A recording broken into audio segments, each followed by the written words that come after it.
My name's Albert Lau. I'm Stephen Jelly's race engineer for Team RAC. I went the uni route. I've got, an engineering degree in aerospace engineering. That was my background. I actually spent a couple years working at Boeing doing that, but thought I'd rather go motor racing instead. And it's actually quite surprising how much of the skills are transferable. Structures, dynamics, that kind of thing.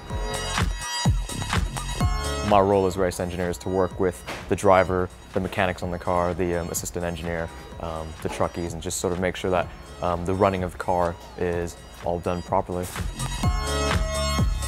Today is obviously testing. It's a little bit different than a race weekend. Normally on a race weekend we'd show up on the Friday, set up the garage and make sure all the cars are in good running order. And then that's pretty much it on a Friday. And then on the Saturday we have 2 practice sessions and then a qualifying session. And then on the Sunday for the British touring cars we've got 3 races, 3 sort of 20-minute races. With the limited running that we do, there's a testing ban throughout the year, so you're only allowed 4 test days. One of the challenges is when you get to the circuit on the Saturday morning, you've only got 2 40-minute sessions to make sure that the car is set up and going quickly. I think you need to be able to work under pressure and sort of tune out what sort of a lot of other distractions you may or may not have, and on top of it, you've got to be very well prepared. So just have good time management, being very well organized. For me, sort of most important tool that I have in running the car is my laptop. It sort of does everything.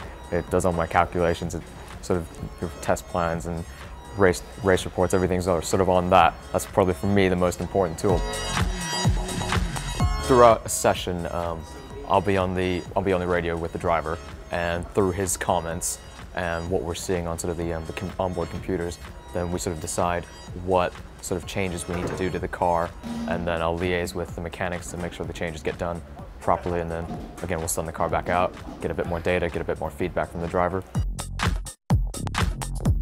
It was an easy transition for me to go into motorsport, and I've always loved it my entire life, so it was really a perfect career choice for me.